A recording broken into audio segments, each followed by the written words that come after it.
The Mayo Experience. Mayo Experience. Mayo Experience. Mayo Experience. Experience. Welcome to the Pat Mayo Experience, Valero Texas Open, weather report, ownership update, finalized picks, betting cheat sheet, and your viewer questions. We got it all for you. If you would like to get into a draw for $20 DK, there are two ways to do that. If you smash the like button to the episode, not only does it help keep the show free, it gets you in the draw if you leave your DraftKings handle in the comment section and tell me which player you think will be leading after round one of the Valero Texas Open. That way you are in a draw for 20 DK bucks. Put that in the comment section though, not the live chat feature, because I can't pull that up after the fact to see who you pick. So the actual comment section, you can also find the Listeners League link down there as well, along with links to every other show this week, all the podcasts and articles. The Listener League still has like 170 spots open right now, $15 to join, 3 max entry, no rake. It is the best contest on DraftKings. And if we don't fill it soon, we're not going to get the numbers that we want for the Masters, and you're going to want to do that. Some other programming notes. Masters Week actually kicks off Thursday, tomorrow. Matt Wiley will be on the show, so go check that out. It'll be up on the feed very early, both audio and video. I've already recorded it. It's a fantastic chat. Then on Friday, I'll have the Super Master Millionaires Maker preview. Ben Raza, Rick Gaiman, a slew of others will be joining to give their picks. I'll be with Feinberg on Monday, Gup and Colin Drew on Tuesday to re-up on DraftKings. Then again, the live chat. Next Wednesday, I'll be here, plus the live Cut Sweat Show next Friday. I got all your master stuff covered for you, so it's probably a great time. A little sneak peek here. If you want to become a Fantasy National member, even if it's just on a weekly basis, today is the day to do it, because you'll get all the Valero stuff, plus it goes a week, so you get all the master stuff too. So this Wednesday, today, is the day to become a member at fantasynational.com, especially if you just want to try it out to get ready for Masters Week. You can just fuck around with the Valero right now, see how to build lineups, how to research stats, and you'll be a pro by the time Monday comes around. You really want to get in on the Masters.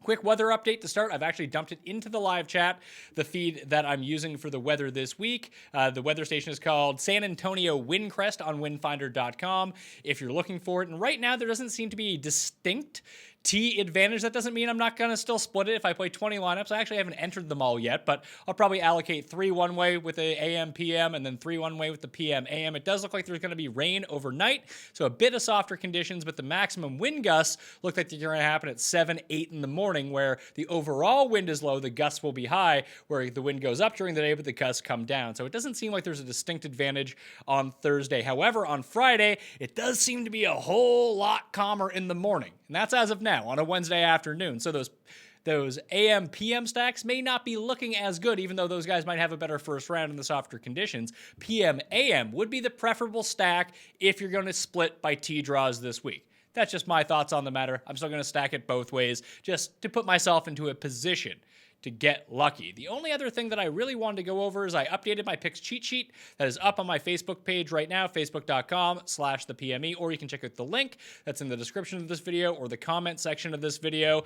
And I just throw out my first round leader bets that I'm putting out there. Andrew Landry, 80-1, Scotty Scheffler, 100, Grayson, 100, HV3, 110, Shank, Trahan are both at 125, Cam Davis and Corey Connors, 150, and then Brandon Haggy and my main man, T Dunks, who rates out really well from the key proximity areas.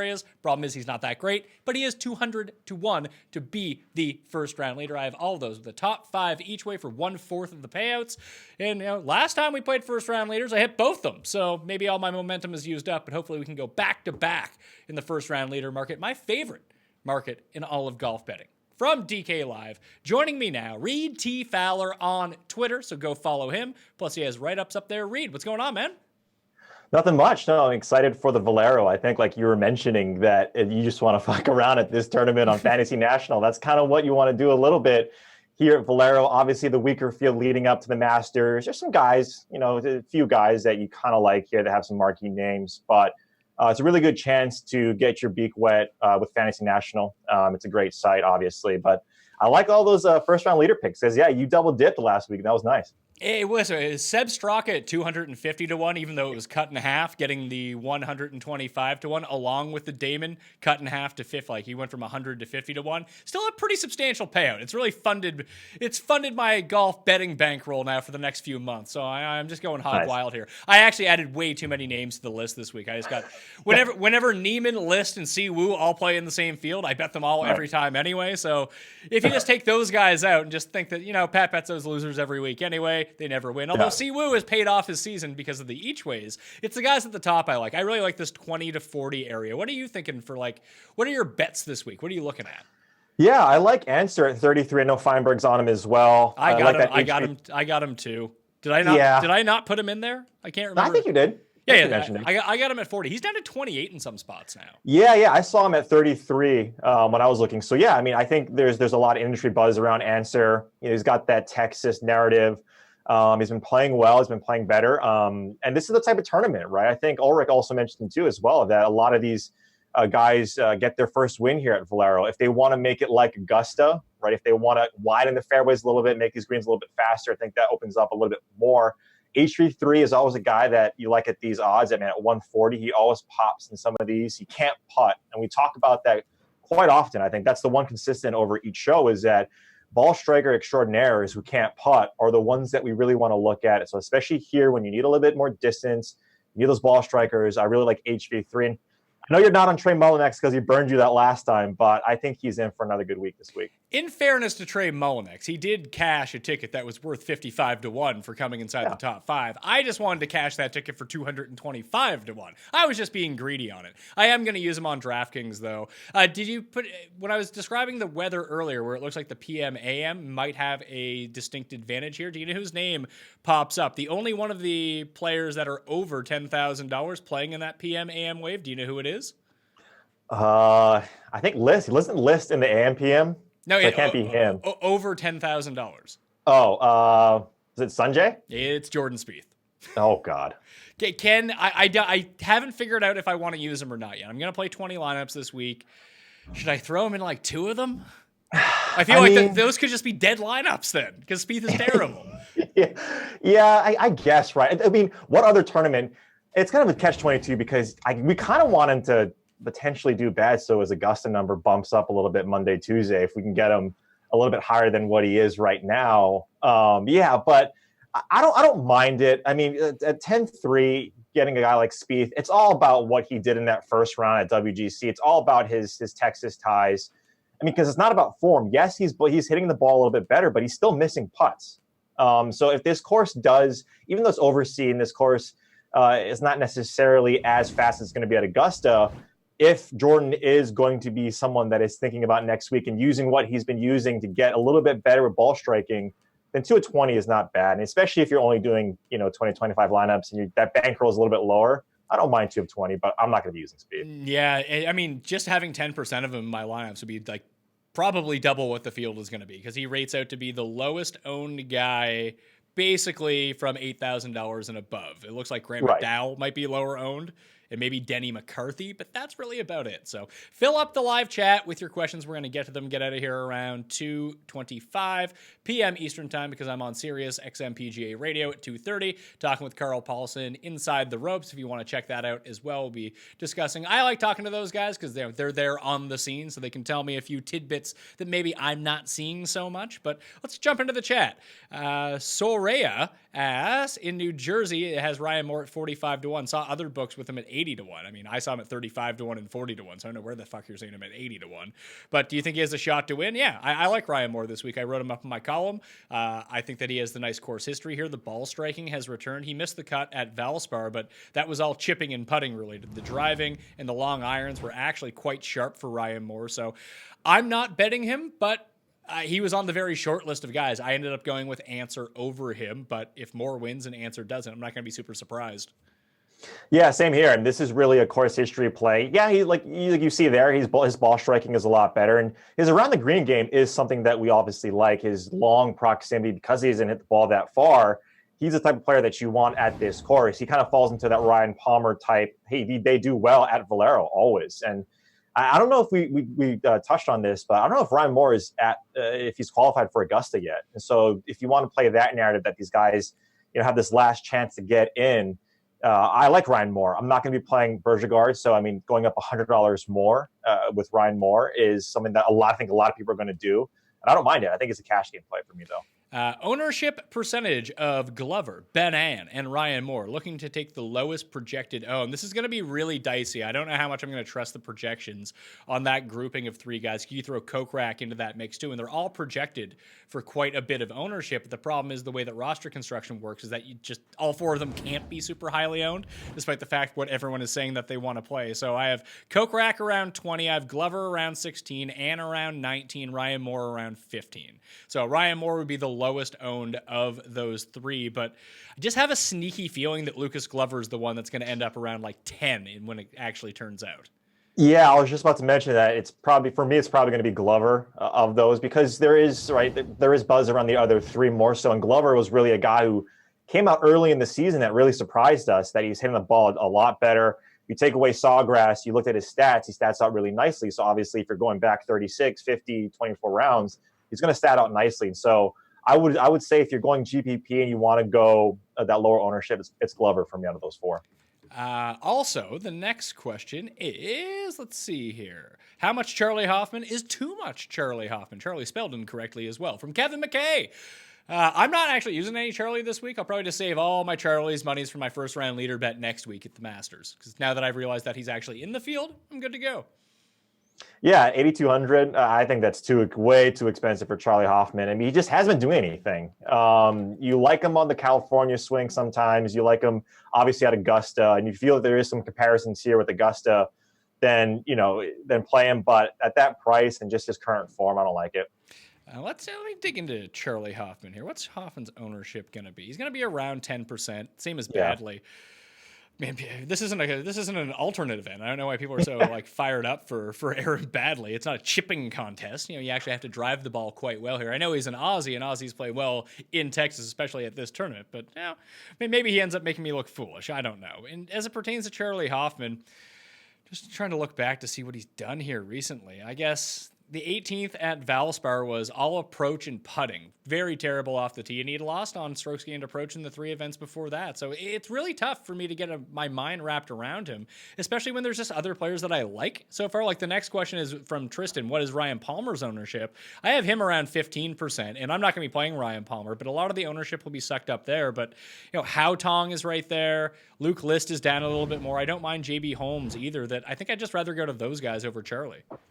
Yeah, exactly. I mean, if you go further up than that, Johnny Vegas is somewhere there. But you're talking about the second and third guy in strokes gained total over the last 5 years in Hoffman and in Palmer, who just obviously love this course and love playing at Valero. And so, that you have to be playing that course narrative, right? That course history if you're going to be playing Charlie Hoffman. And again, there's an argument that this course may be one of those courses like Augusta and these other ones that a lot of these guys do well when they get to Valero at San Antonio. But I'm more of current form, especially with Hoffman, and I don't want to play that guy. Let's see. Do you think that Joel Damon is a good play? He's missed 4 cuts in a row, which is not true. He's actually made 3 cuts in a row, but yeah, who's counting? But other than that, he scores great on DK and is always super cheap. I like Damon. I was on him last week at Corrales. He was almost, 2 weeks ago, he was the first round leader, which was fantastic. He was up, I think he was the first round leader again last week, where he was a shot off of him after round 1. And his game just kind of went in the tank. He's fine here. The strokes gained off the tee is really good for him, just overall, but he's not a super long hitter. I just think statistically, you're looking at a guy who's went 12th, 30th, 12th in his past 3 starts. Did pick up the pace a little bit last Sunday. That I think he's a fine play, but he's right in that mix with like Mullenix and Bud Cauley that you kind of have to pick your poison because you can't play all of them. If you want to go with Damon, I got no problem with it. Yeah, absolutely. I mean, the only argument is that Damon, if you want this in a secondary type of tournament, that he's a guy that pops at 7,500 in that price range. It's fine. Like he's a guy that he can miss 4 cuts and then show up at like Sawgrass or show up at some of these other tougher courses and can play well. I mean, he's a ball striker, right? So I don't mind it at all.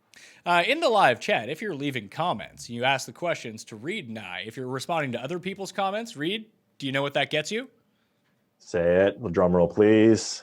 Banned for life. So There it is. you keep that chat free because now the chat starts jumping on me. I just want the questions only so I can converse with the people. So no one, if you're just some random dude in the chat, honestly, no one gives a fuck what you think. So they're not tuning into your chat. So just try to keep it open here. I'll issue the warning now. You don't want to get banned for life. And I have an itchy trigger finger, and I haven't banned anyone in like 3 weeks. So I really want to do it. I'm taking Jordan to win this week. Way overdue. Because that is also not banned for life. Not even a fucking question. No one cares. Justin Harding or Aaron Badley or neither. I'm playing neither, but I would play Harding over playing Badley. Yeah, I'm playing neither, but Badley. Just I like the Australian narrative. Spieth Mindframe this week. Oh my God, this guy is responding to people's questions. No one cares, pal. Banned for life. Yeah, that makes me feel a lot better. Scott Stallings thoughts. He played much better at Valspar than I ever thought that he would, because generally once the West Coast swing passes, I want nothing to do with Scott Stallings. But is this a new Scott Stallings, do you think? Yeah, I mean, he scores on par fives. I mean, although they're long par fives, he's getting birdies, right, over the last 24 rounds. And so he's one of those guys too that he can be sneaky long, right? He can hit the driver pretty fairly well when he wants to. Obviously, he's a guy that can, works out and does all that stuff on Twitter and Instagram and all that jazz. But I'm not going to be playing him. He's right in that 7K range. Like, I like guys in that range that I want to take a flyer on. I mean, cut equity maybe more so on a guy like Wyndham Clark, but I want to play a guy like Wyndham Clark if I'm going down in this range. Corey Connors, Jesse says, won't leave me alone. Should he be invited to the pool party? He rates out really, really well, but I feel like I get sucked into this Corey Connors trap all the time where it's like, oh, he's had like 2 really good tournaments in a row, and it really inflates his stats. Then he goes back to being crappy Corey Connors again. But he did Monday qualify for this. He's in the field. I bet him to be first-round leader. I just don't know if he has 4 days in him. No, he doesn't. If you want to stay in this $66,000 range, pay a couple extra $100 more for like a Grayson Murray, or even HV3. I mean, HV3 is down there at 6,600. I like him a little bit more. There's some other narratives like Carlos Ortiz. I think Kenny Kim and those guys in the Fantasy Golf Degenerate said that, I think it was Tambo who mentioned this, which was really interesting, that Carlos Ortiz's brother won that Latin Amateur to get into Augusta. And so now he's qualified for Augusta, and Carlos Ortiz hasn't. Again, that's take it or leave it for what it's worth. I'm just playing those guys a little bit more than Corey Connors. Yeah, like down there, I might go with. I'm not going to go with Duncan. Who am I kidding? I'll go with like Grayson, Harold Varner, DJ Trahan, Adam Shank, those type of guys down in the 6K range. Those are more my speed. And I do love Carlos Ortiz always. Maybe I'll have to throw him in there. We'll see how the lineups end up shaking out. Maybe he'll be a part of one of those exclusive stack. It's like the wave sort of ones. I don't know if he'll make any of my main lineups. Next one, favorite top price guys for Showdown. I didn't even look at Showdown. I never play round 1 Showdown. I have my first round leader bets. That's where I go. Have you looked at it at all? No, I'm the same with you. I mean, you're coming in cold turkey with this. You want to get that information. So yeah, I'm playing round 2 Showdown. I never play first round Showdown. I would say that just for round 1 Showdown, after we talked about being based on the weather a little bit, if you can get the guys who are the later wave morning guys, that's probably the best look you can get. Like 8:30 a.m., 9:10 a.m. Like Dylan Fertelli, for example, is 9:10 a.m. Their time, Central Time. So by then, the huge wind gust should have gone down a little bit, plus the course should still be a little bit damp. Maybe that, if you're going to really try to narrow down on where the easiest conditions are on the course right now, it looks like it's around that time into the early afternoon. So that's the way that I would play a round 1 Showdown, but I don't play a round 1 Showdown, so my expertise is not very good.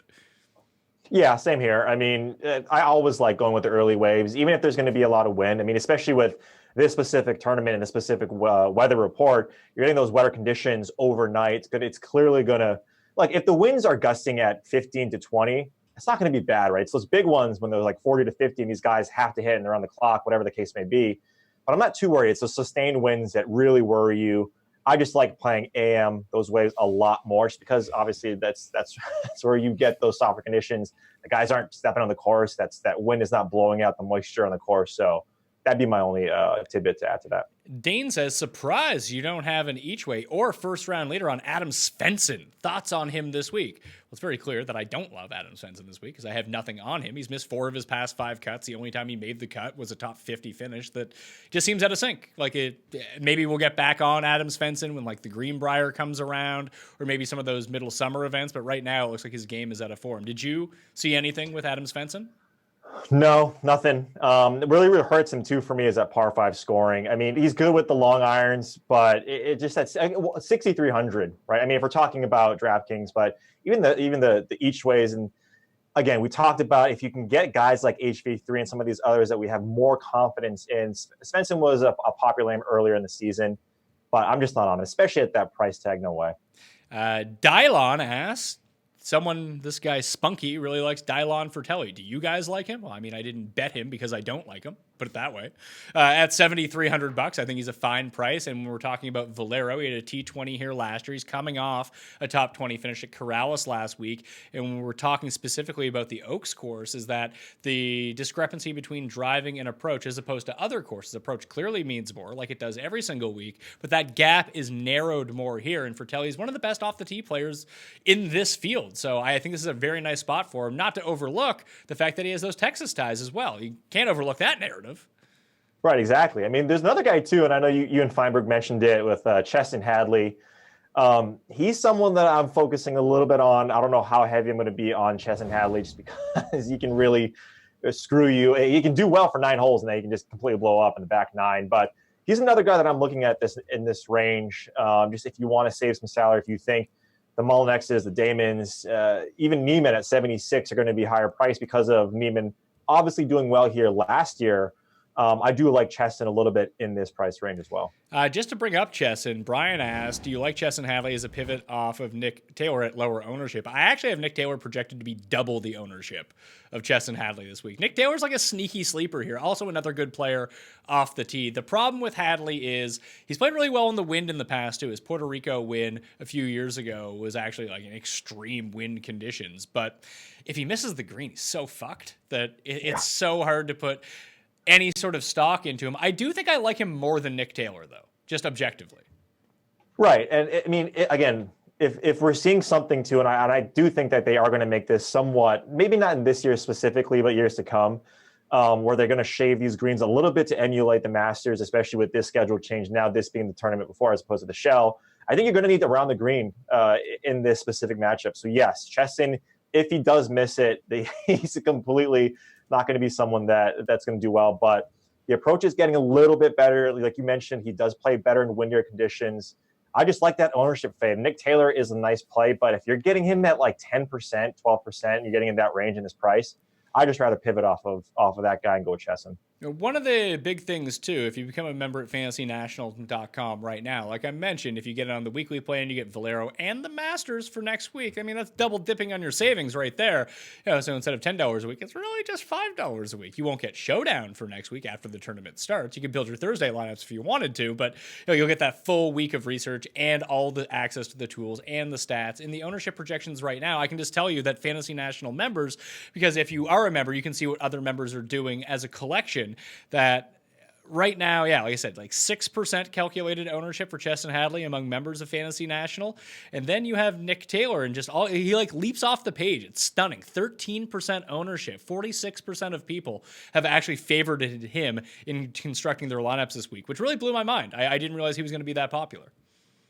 Hey, you probably got the Mayo bump. I know you guys talked about him a little bit, but just again, a little bit. And the fact we talk, maybe that's the new Mayo bump. You're like Nick Taylor. It's like, I don't really care. People are like, oh, Mayo doesn't care. That guy's probably actually really good. Yeah, exactly. Well, like Nick Taylor, he can hit it off the tee, right? And if we're playing an angle in this at this tournament, which has been the case, right, over the last 5 years or 6 years, it's these win guys and it's these guys who can hit it off the tee. And granted that it's for the last 24 rounds he comes in ranked 80th, but still like in ball striking, like he's doing a lot with his putter right now, and so I can see why at that price, like at 7,200, right? Landry is another one that people don't want to play because he won last year. He's struggled since that win. I think there was a quote that came out from him when they were doing all of the pressers that he's slacked off a little bit, and I'm paraphrasing, after he won that. So people are not going to want to be playing him. Nick Taylor does jump off that page with some of those statistics. And so I don't buy it yet with Nick Taylor. I just rather go with Chesson. Yeah, I actually really like. Over Chess and over Nick Taylor, I am playing Andrew Landry, so I do like the way that he's shaping up. I think his ball striking is just turning back into form, just slightly to where we want to see it. Almost very much mimicking his lead-in form to when he won this last year. I don't expect him to win, but I think that he will perform very well here. It's clearly a course that has good vibes for him too. And the Nick Taylor thing, the strokes gained off the tee is what you should be looking for. He's gained strokes putting in 5 straight, but he gained 8.2 strokes on approach at the Players. In the 3 before that, he had lost, and at Valspar, he only gained 0.4. So that's the one thing when you look back over 12 rounds or look back at 24 rounds, if there's one outlier performance in there that really dictates, and that's an incredible feat too. 8.4 at the Players against that field, strokes gained against that field is huge. But that's influencing so much of his numbers right now that he's a bit of fool's gold, I think. Well, yeah, and just look at his finishes too. I mean, if you're just doing a glance in this range and you see his finishes, they're really good. And like you mentioned, like against a stronger field at Sawgrass, at a place where you definitely need approach, right? That's the one marquee statistic across all tournaments. But when you're talking about peak diets, a second shot type of design, that's amazing. And so now you see these finishes, these 25ths, these top, 15s, 20s, and really you don't see anything outside of that. You don't want that other shoe to drop. And you don't want that other shoe to drop when you have, a lot of ownership and you go overweight on this guy. And overweight, if you're doing 20 lineups, right, is now going to be in that 4 to 5 type lineup range. And that just is a little scary for me. Free Time wants to know about 2 people. One is Martin Kaymer. The second is Austin Cook. I am so pissed off at Austin Cook for just coming out of nowhere at the Valspar. And every time they cut to him, he was chipping in from the bunker, making a 50-foot putt. And then I even bet against him in round 2 when he was just all putting. And then all of a sudden his irons got really hot. It seems like his game is coming back together a little bit. And I can never be too mad at Austin Cook after cashing me that 80-1 ticket at RSM. He's just a hero. I can never be down on Austin Cook. But I think he's a bit too short for this course. Unless it becomes super wind infected and the up and down game really plays a difference because he's immaculate around the greens, that I'm off of him. And Kaymer, I just have no feel for whatsoever. This is his last year in the Masters off his US Open exemption. So he needs a nice performance there. I think he's trying to really just practice stuff out this week. I know that's going to be a question that comes up with a lot of people. How do you gauge that? I have no idea. Anyone tells you that they know the mentality of any player coming into this week? Like, it was always like, oh, Phil's just trying out shots. Yeah, Phil tried out shots some years and came second. So he's good. Martin Kaymer's a good player. I just don't know if he's the specific sort that I want at this course. He doesn't hit it super far. He's not great around the greens. And his overall game just hasn't been all that good. I'd probably like Cook over Kaymer, but I'm fading them both. Yeah, same here. And you're playing Kaymer's name value, right? If you just look at the raw numbers and you covered his name, you said, does this guy pique your interest? I mean, over the last 4 tournaments that he's played, not Valero specifically, but just in the last 4, his best finish is mid 30s. But all the other ones are 60th, 70th, and this and that. And so I know it's not rocket science. And when you just look at his raw numbers, you're like, absolutely not. And you want to play that name value at 7,200. You get someone who's won a major winner at this price tag. And when you see other guys like Wyndham Clark around him, you're like, yeah, that's great. But it's just current form is not there. To what you were saying too, if you're trying to give the mentality of a Phil, of a Kaymer, of an Austin Cook, you're fooling yourself. I mean, Phil grabs 2 drivers at Augusta or whatever tournament that was, and he plays 2 drivers and a driver on different holes. And so how the hell are you supposed to know what those drivers are going to do and what's his strategy? I get that there are other things that we can glean off of that, but don't try and get into someone's head that he's just trying something out. But I'm not playing either of them. Do you think that an all Euro lineup will be especially contrarian this week? I actually do. People aren't playing the Euros whatsoever. If we just scroll down, I guess, do we consider An a Euro? I know he's Korean, but he played primarily on the European Tour. He's been around too much. So let's say Beauregard, McDowell. I'll throw Haotong into that mix because he's a European Tour player generally. Youst. All these guys are under 10% projected owned. So yeah. Yeah, I don't mind it. Like that, if you want to go that narrative, and I would ask why, right? My secondary question is why. Do you think it's because of the weather draw? Do you think that it correlates a little bit more towards the Euro type styles? Right? I mean, these guys, again, are players that are either regulars on the PGA Tour. We saw, obviously, Lucas Beauregard do well last week. Beauregard. You're saying Beauregard, it like fucking Davis. Beauregard. He's not French. He doesn't have a soft J in his name, for Christ's sake. It's Beauregard. Vergara. I got it. My accents aren't as good as yours. You gotta think if someone is from Scandinavia, you better know that the weird letter in their name, unless it's Soren Kelsen, they are smashing the letter in that name. I'm just gonna say Lucas B then. No, I think it's good, right? I would ask again. I would ask why, right? What correlations do they have? Do they play well in wind? And then I would go that route as opposed to just trying to be a little too cute with that, because now you're playing just right on guys that you kind of know something about, like Yost, Luton, and some of these other guys. Yost is pretty good. Tita Green, he's excellent. Guy can't putt to save his life. And he came through for us at WGC Mexico, but again, he's a bit shorter off the tee, and this course might not set up. He's probably a better play at the Masters, frankly. I mean, he's not because he's Yost Luton, but he'll be at a much better price at the Masters than this week, I would think. We'll see how that works out. Could this be Big Tony? Big Ricky, actually. Tony Finau's first win. It is really set up for him to do well here. Tim did pick him, and where this is not a WGC, the Players, or a major, all of his picks outside of those tournaments have been horrific. So maybe Tony is just very Anderkirch, but he was very close to winning this 2 years ago. His game sets up perfectly for this course. I would actually say if I was doing the odds to list people, I would actually have him over Ricky Fowler in terms of percent chance to win this tournament. Yeah, I'm with you 100%. He needs one of these wins, too. I really like Tony this week. He's going to be 25, maybe even higher than that percent owned. He'll be the highest owned guy, yeah. Yeah, exactly. So, especially with that price tag, right? Like you're mentioning, Kuchar and Fowler are above him. I definitely like Tony. I also like Kuchar as well. I mean, people are going to look at Kuchar like they always do and say he's in some mess again, and they're not going to potentially play him. And so if you want to fade that ownership and get a guy who's probably arguably playing his best golf of his entire career, then I really like Kuchar. He's going to be my one and done.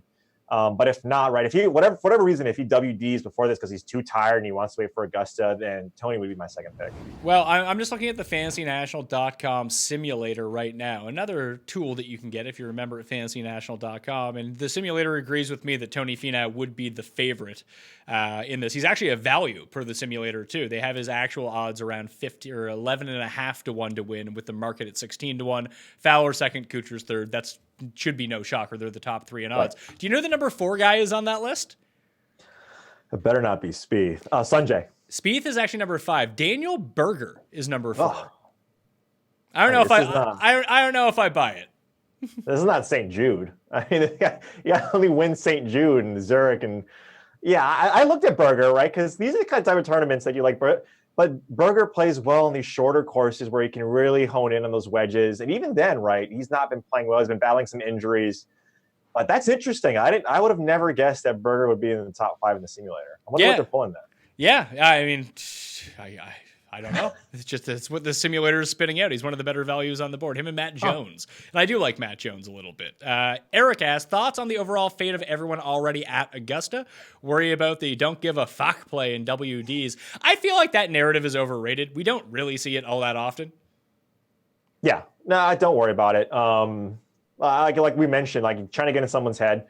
I wouldn't worry about it. I mean, maybe like in Showdown, if you see one guy, like we saw Patrick Reed the other weeks where he just went plus 7, shot an 80, then you might think that obviously he's not going to care that much if he misses cut. But I wouldn't worry about it too much when you're making your lineups for the full 4-day tournament. Gator asks, will Russell Henley sink my battleship this week? I know people are on Henley. I'm not, but I have no real animosity towards him. He just never stuck out to me in any sort of way. Nah, he's a good ball striker, but I'm not on Henley. At that price tag, too, what is he, 79? Yeah, right under 8K. There's other guys that even that mid 7K that I'd rather play them than Henley. What do you think Fowler's ownership is going to be? I'd say it's right around 10 to 12%. I think it's going to be lower just because he's so expensive here. Right. And he hasn't played, right? He hasn't played in a few weeks. And so people haven't been seeing him on the course. And so you would think maybe 15 at the highest, right? The ceiling is where he's going to come in just because he gets that bump for being one of the most popular guys on the tour. So, 12 to 15% would be my guess. Devin asks, are you on C? Woo! Kim this week. I'm always on Siwoo Kim. Just not on DraftKings. I just bet him to win and come top 5. Yeah, Siwoo. Yeah, I don't need him pulling a last week. I used him at the match play last week. I think he may have had the worst match play performance of any player ever. He won 3 holes over 3 days. He did not. Even when he tried to hit that ball off the wooden plank of he played extremely bad. Don't worry about that. He's been playing well, right? He's been playing well earlier in the season. But you like him at those bigger tournaments. You like him at the majors, the players, and those guys because he plays up to his competition. Yeah, and he is the Ricky Bobby of golf. He's like Right. top 5 or he's dead last in the field. So I bet him at the Masters too at 150 to 1. Why not? The guy shows, like you mentioned, he shows up in big fields. He could be last. Who knows? With T. White says, any love for short hitting Ernie Els? Ernie's been playing a lot better. Has played well in Texas in the past, but not really for me this week. Yeah, the only old guy that I like this week is Furyk. And no knock on Els. Els obviously has to play well. If he wins this, he gets into Augusta. But I don't like it. Early in the season, he was nice, but I think a little fatigue might be setting in. I'm not going to be playing Els. Jeff asked, who were the chalkiest players that either of you are fading? So let me look at it right now. I have Furyk projected to be the 4th highest owned player. I'm not going to play any Furyk. Im is projected to be the 5th highest player. I haven't quite decided on him yet. It just turns out a lot of the guys that I like are super chalky this week. So I do need to make a few stances elsewhere. I'm not going to be playing Glover. I'm not going to be playing Palmer or Nick Taylor or Johnny Vegas. So those would be like the chalkier guys that I'm not playing. Yeah, I mean, those are the only Benny Ann. I'm playing someone that Benny Ann's probably going to win, so you probably want to play him. He's the one guy like you mentioned. I've been burned by Benny Ann a couple of times. He's a great player. I don't worry about that stupid mini putt you saw on Twitter that he missed that like 3-footer at that mini putt course. Don't worry about that stupid shit. But he's the only other guy that, for me personally, the way I'm constructing my lineups, that I'm going to be fading. Let's see here. Scott asks, who do you like in the $6,000 range on the DraftKings? I like Scotty Scheffler. I think you could have minimum exposure to him, but I really do like Shank, Trahan, and Grayson Murray. And Harold Varner III. I think those would be the 4 guys. If I could only pick 4 from down there, it would be them. But I think you can really. Some people will have different conflicting things on this. If you're playing 10 lineups, you should really concentrate your core. I kind of agree with that, but I would rather concentrate my core at the top and spread a bit thin towards the bottom because these guys they're not safe. There's a reason that they're $6,800. Yeah, no love for Smiley. This is his first tournament back on the PGA Tour. No, Smiley's terrible. Carlos Ortiz would be the only other guy that I would add in that just to take a look at him. H33, like I mentioned earlier, H33 is my favorite play in the 6K range. So, any love for Chris Kirk this week? I get it, but no, not for me. Nah, not for me. Is course horse Ryan Palmer going to fly under the radar? I doubt it. I have him projected inside the top 10 of ownership right now, around 15.5%. Yeah, plays too well these tournaments, so yeah, he's going to be highly owned. And someone who's very good off the tee as well, and that really, I mean, he's not a bad play by any means, but I don't think he's going underneath the radar. DFS Tavern, shout out. Reed, Pat, awesome show once again. That's great news. And if you think it's an awesome show, smash the like button. And then in the comment section, leave your DraftKings handle and who you think is going to be first round leader. And you are in a draw for 20 DK bucks. Or if you just go to iTunes right now, even while you're watching this, whether you should subscribe to it because those downloads really do help. Leave an iTunes review, 5 stars, DraftKings handle, something nice about the show. That is another way to get into the draw for 20 DK dollars. He says, who's the best pivot off of DJ Trahan? I don't think you need to pivot off of DJ Trahan. I just don't think he's going to be that highly owned. No. If you don't like him, you can like someone else in that area. But what do I have Trahan at here? I have Trahan at on Fantasy National. It says he's going to be around 10%. There's no way he gets to 10%. No. The people in the know like DJ Trahan this week. The public is not going to be on DJ Trahan. Yeah, he did well for the first couple rounds at Corrales last week, but he was chalk there. Right? He did Trahan chalk at Corrales, and so maybe if you did play that, there's some carryover there. But I mean, Adam Schenk is right there at the same price. So if you wanted to and you didn't like those, if you're fooled by the numbers that you're seeing right now, then Schenk is someone that I would pivot off of. But I wouldn't worry about ownership with him. I would recommend that. I did a movie show over the weekend, too. The top films of 1999, Reed. You should go and watch it. I want to get your opinion on it, too, at some point. I mean, I have no idea how old you are. You're probably like 21 or something like that. I don't know. So maybe you were barely alive when 1999 was around. Real wheelhouse here for me in watching movies. A great age where I was too young to actually go out and do anything fun besides go to movies, and it was just a great way to get out of the house. So I have some real opinions on that. If you enjoy movies, it was a fun chat I had with Dean and Sammy. I recommend everyone go check that out. However, I mentioned Masters Week starts on Thursday. Wiley's going to be on the show breaking down the state of golf, TV coverage, more of a macro conversation about golf before we really get into the picks. But the big thing that I say on that show, I tell you, how to get into the draw to be eligible for the over $1,000 in giveaways that I'm doing for Masters Week. Reid, I'm giving away a ticket to the 555, the 153 max, the single entry $100, the $44, and like 24 Millionaire Maker tickets, plus a membership to Fantasy National for 1 year. Doesn't that sound like a lot of fun? Yeah, I got to make my 5 or 6 burner accounts to really get into this draw. That's it. Everyone, That's awesome. Hey, listen, if people want to make the burner accounts, it's going to be stuff like leaving the iTunes review, liking the video, sharing the videos all around, following and liking on Facebook and Instagram, all that fun stuff. But the person who does the most of that stuff is going to be the one who, if you do them all, you're in the draw for the very top prize. So, the way I described it is, just assume you're going to win the 555 if you get the ticket. So now you're looking at like 100K. So all of the stuff combined takes like roughly a minute to do. So 1 minute for $100,000, that's good ROI. Yeah, there's no better payout in the industry. No, like in all seriousness, do it. And it just gets you in the content, right? Where, like you mentioned, we're doing all the shows and the content's all there, but it gets you closer. You don't need any more motivation, obviously, for Augusta if you're guys like us, or even if you're the casual golfer, you love Augusta. That's what really is. If you don't know anything about golf, you know about the Masters. So just do it. It's, like you mentioned, it takes 60 seconds. You could do a lot worse things in 60 seconds than getting to these draws. Yeah, so the money is a nice incentive, the DraftKings bucks for a giveaway. But during Masters Week, the more that people can help me share the show, get the word out there, there's just a lot of people that don't know about the Pat Mayo experience. And Masters Week is when I think I really do the best work that this show does outside of like week 1 of football. Masters Week, week 1 of football, a lot of time and effort goes into this stuff. So it's a great way for me to get exposure out there, bringing some ad revenue dollars, and then I can do even more shows. So that would be fantastic. So I really do appreciate your help on that. Plus, there's the incentive, the financial incentive that goes along with it as well. Aaron asks, Haotong or Ryan Palmer? Clearly Haotong for me. I'm big on Haotong this week.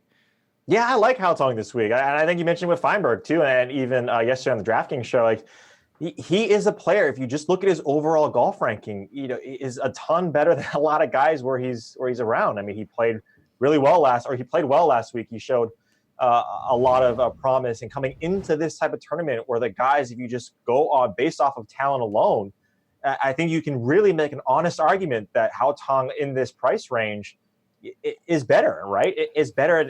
Ryan Moore, obviously, and Palmer, if you take away the course history, Haotong from a ball striking perspective is better, in my opinion, than these other guys. So, yeah, I'm going to go with Haotong as well. This guy's asking about Martin Kaymer. We just went over Martin Kaymer. If you missed that part of the chat, rewind like 20 minutes. We'll talk about Martin Kaymer and our favorite plays from the 7K range.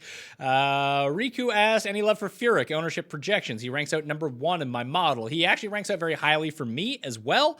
I have him around 16 to 17% ownership. He will be rather chalky. I'm not playing him only because I like the other guys in the 9K range better. Like, I'm not playing him or Glover, but I am going to be playing Ann. I'll be playing Kokrak. I'll be playing Ryan Moore, and even Abraham Answer at $8,900. That's just where I'm going this week. I have nothing against Furyk. I know you like him a lot. Yeah, I like Furyk, especially for the reason that you mentioned. I think you can easily make an argument for those other guys, especially Kokrak, because he was close. Man, he was really close at Valspar, right? That if you could just get up and down, I think that would have done a lot well for your bankroll, for a lot of us who are on Kokrak. But I like it. I like Furyk as that nice pivot off of those guys because of what he's been able to do.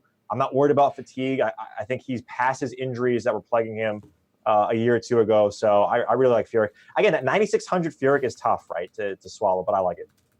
Next question. We got our 10-minute warning right now because, like I said, I got to go. Fading Kokrak for Beauregard. Bad move? I would think so. I picked Kokrak to win, so there's no amount of ownership that you can get me off of him at where I think that I'm going to play the guy I think is going to win. Put it that way. I don't care what his ownership is.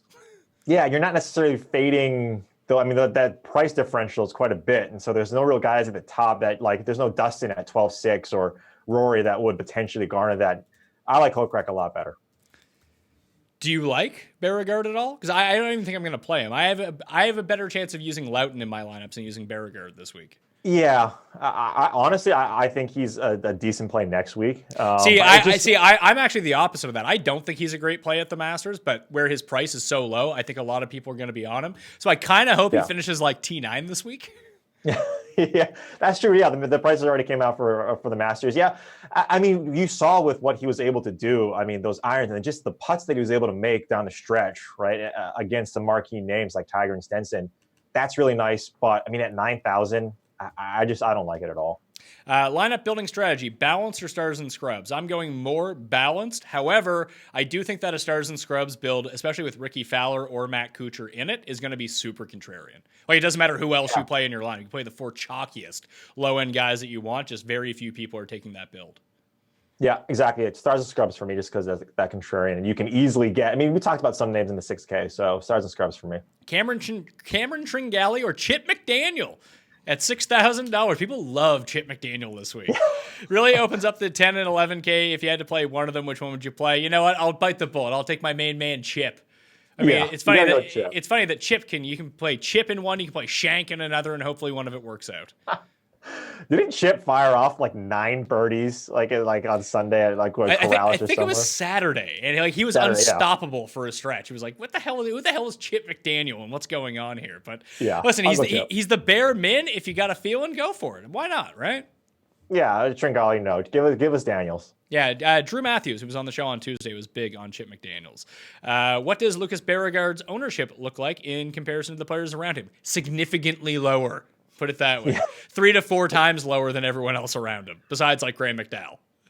Yeah, exactly. Because you got to answer guys we talked about. So yeah, significantly lower. I don't know though. Do you think that he might get an ownership bump that we're just not calculating for because he beat Tiger on national TV last week?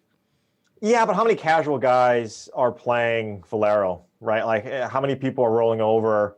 And the match plays it's a tough tournament really to make a decent ROI on if you're not paying attention, you're not manually putting in those lineups, and you get a few guys in the same pot on the same side of the bracket. But I don't see it because most people won't know who he is.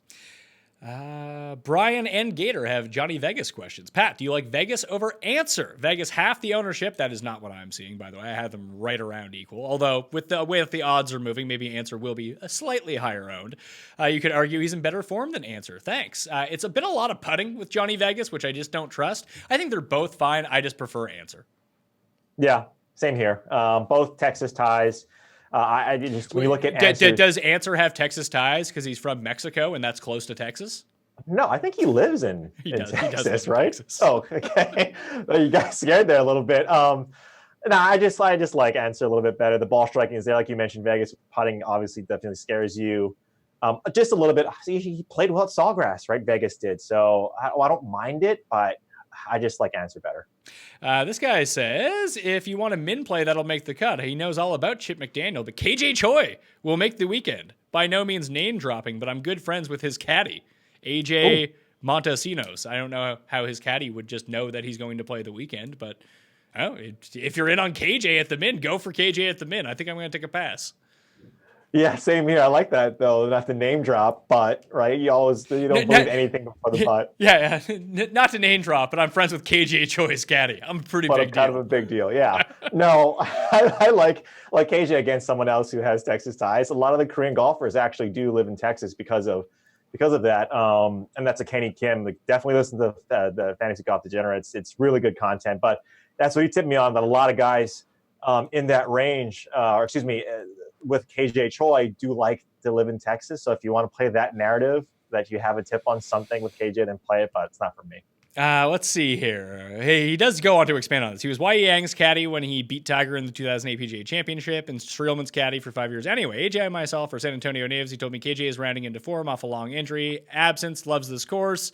The caddy probably knows it better than anyone else. He's just passing along some inside info. I do appreciate you passing along the inside info. I know I'm making a joke of it. He does say if Spieth is worth 2 lineups at 10,300, KJ is worth 2 lineups at 6,000. I disagree about that because at least I can't envision a scenario like, he could definitely make the cut. And he would definitely pay off that price at 6,000 if he makes the cut. But if you're playing Spieth, you're just hoping this is the week that Spieth gets it back together and he wins. And when he wins and no one owns him, then you're dancing. KJ Choi is not winning. No, if there's an each way like a top 20, if you can find that some bucks. You know what? I might be able to do that. Let's see. Yeah. Instead of playing him on DraftKings, that might be the bet that I go with here. Let's see. What are KJ Choi's top 20 odds? 12-1 KJ Choi. I'll throw $10 on it. There we go. So I'm using the inside tip. 12-1, show exclusive, KJ Choi 12-1. I bet you I gotta get a better number than that if I just went around the sites, but it's already in. Who cares? Any love for Austin Cook? I think we decided no on that one. Yeah, not for me.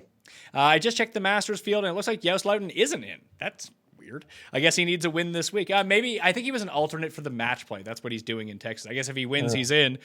He can't keep the Dutchman and his Jerry curl out for too long. I mean, it doesn't. That sort of stuff doesn't really inspire me by any means. Be like, oh, he needs to win. Yeah, a lot of fucking guys need to win. Yeah, there's only a handful of guys right here that are already in the Masters, and like one of the biggest fields, like 156 guys. The majority of guys are not in the Masters, and so 100 and whatever it is, 40 or 35 or however many it is, are going to need to win if they want to get into the Masters. So don't play too much into that. What about Texas connections like Bo and Bryson? I don't think Bryson's in this field, so you probably don't want to play him. Hot tip on that one. Hostler, he's fine. Like, you use Bud Cauley. He's someone that I prefer over Bo Hostler. I like the Fratelli tie a little bit. I just like the way that Fratelli rates out. I like how good he is off the tee. He'd be I know he's South African, but the UT guy that I would go with here. Yeah, same here. Bo Hostler, if you're playing the around the green stuff, maybe. But I do not like playing Bo Hostler. It's just he's not my type of player that I like to play. So I'm going to be out on Hostler even if he has that Texas tie. So Connors, Davis Love, or Vaughn Taylor, who's the better player? I actually like Corey Connors the best there. Yeah, Connors for me as well. Thoughts on Justin Harding? Great form on the Euro Tour. I think he's fine. He's a good price. I have no real insight to Justin Harding except for he beat a whole bunch of like scrub Asian Tour, Australia Tour fields like a year and a half ago and got like 4 wins in 5 weeks. But he has been a little bit better on the European Tour as of late. But he won in Oman, but like no one played in Oman. Yeah, exactly, right. He's a nice little pivot, right? It's a name that you see in that price range, but I'm not going to be playing Harding. I just don't have a good pulse on what he's been able to do. Fine, if you want to play like that Euro lineup, right? If you want to have him in there, then that's perfectly fine. But I don't like him this week for me. Yeah, like he won in Oman. That was the week after the week after WGC Mexico. Then he came second in Kenya a week later. But like none of even the big European players weren't playing in those because they were over here playing in the WGC, getting revved up for the Players Championship. That it'd be the equivalent of winning the Corrales if the Corrales was like a Web.com tour event. Yeah, exactly. And then the stat that you're probably be seeing, right, is not a lot if you're on Fantasy National. So just be aware. Are our first round leader bets worth it this week? I mean, I play them every fucking week.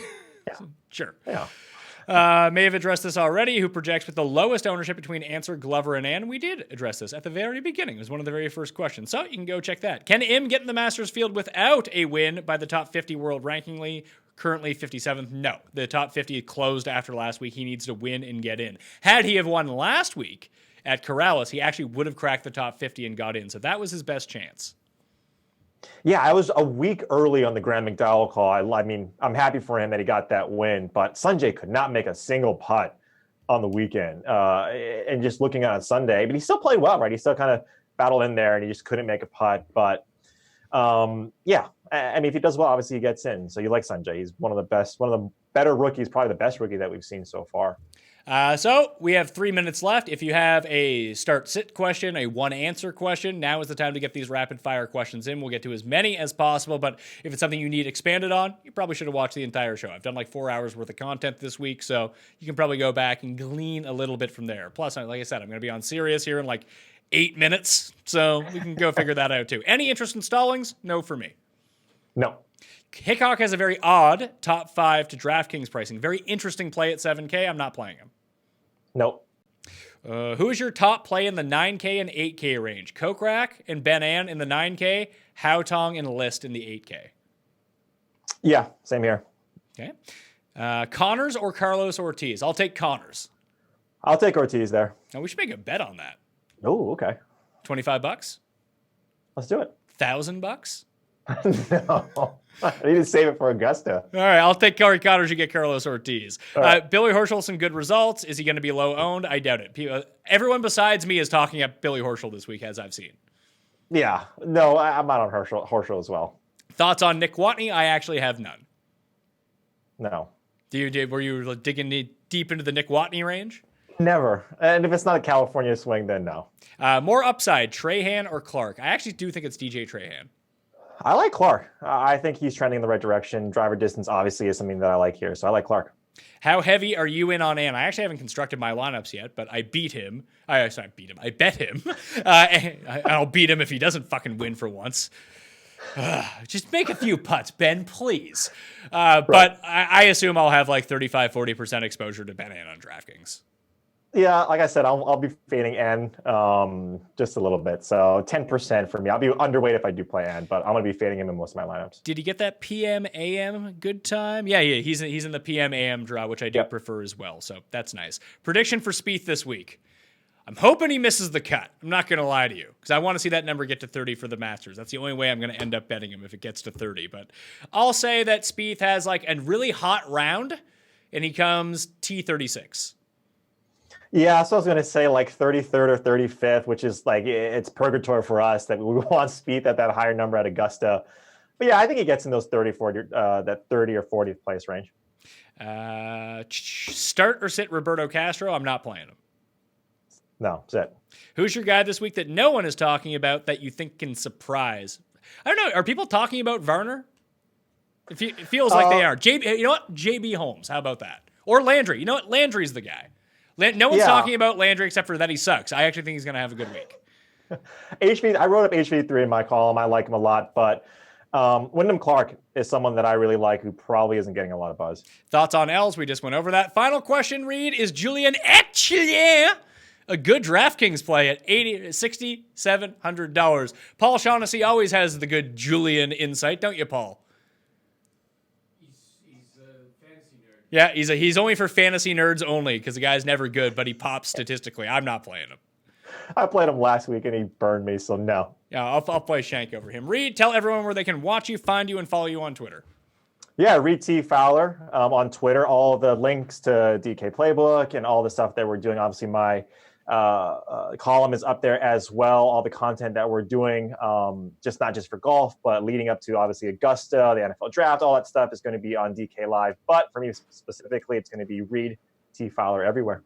All right, I'm Pat Mayo. You can follow me on Instagram, the Facebooks, the Twitters, at the PME. Subscribe to the Pat Mayo Experience audio versions. Leave a 5-star review. DraftKings handle, something nice about the show. You're in a draw for 20 DK bucks. Smash the like button to this episode. Leave your DraftKings handle in the comment section. Tell me who you think is going to be the first round leader. And you too are in a draw for 20 DK bucks. Starting Thursday, Masters week, all week into next week through the Masters, $1,000 in giveaways. Matt Wiley is up tomorrow talking about the state of golf, broadcasting, and a whole bunch of fun stuff. So stay tuned for that. I'm Pat Mayo. Good luck at the Valero Texas Open. I'll see you next time.